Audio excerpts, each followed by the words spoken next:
You've worked as a registered nurse for decades and also worked in academia as well when it comes to nursing. Do you think the work of nurses is sufficiently valued and recognised?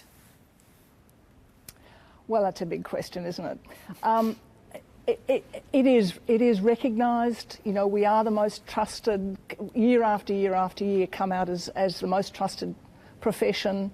The warmth that's come towards us through this COVID issue is absolutely palpable. You know, nurses must have put on kilos with the Easter eggs that came forth. But I think it's a bit of an anachronistic understanding of what nurses do. People are constantly talking about, if they're talking about nursing at all, talk about the hand-holding and the compassion. And the hand-holding and the compassion are really, really important. But the bits that we don't hear so much about is that the nurse as an intelligent, very well-educated professional.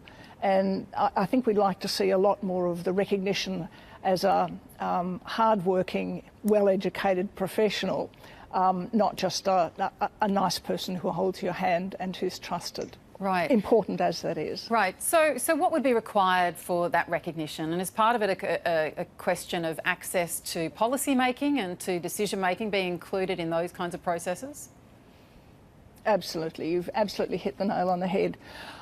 Nurses are the implementers of almost all health policies, and yet very rarely are nurses included in the conversations about framing the problem, not just finding the solution. And we really want to be and need to be, for the sake of the health of the population, there at the policymaking, before the policymaking table, in fact, when the very first conversations are had about how we have a better health system, how we use all of the health professionals much more effectively than we are currently. There was a study out just today that absolutely showed that in the community, the primary health care nurses, 45% of them say they are not working to their full scope of practice. There are more things they can do and want to do, but the funding situation is such that they can't do it at this stage. Can you explain to me why that's the case? How is the funding situation preventing them from using their skills?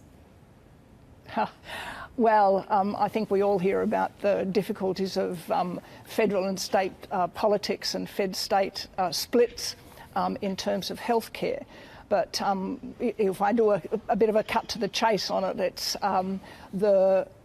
the states predominantly are responsible for hospitals. The feds are predominantly responsible for community.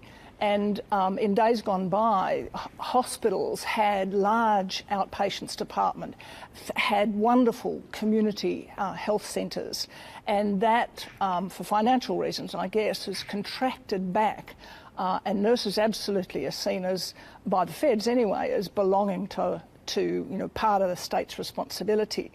Whereas we know that if we're going to have reasonable health care for the whole of Australia without people going into poverty or without missing out, that we need our nurses working in the community. And in order to do that, there needs to be a funding source. At the moment, the predominant funding source for work in the community, healthcare in the community, is private practice. It's through GPs. The feds look after the GPs, but they have little room for conversations about funding nurses' activities in the community. And in fact, nurses are stuck in a completely invidious position many times, where the work that they do for the general practice has to be done in this very strange terminology of for and on behalf of GPs. So the only way in which they can get paid is through someone else's payment system. So the nurse can't be paid directly.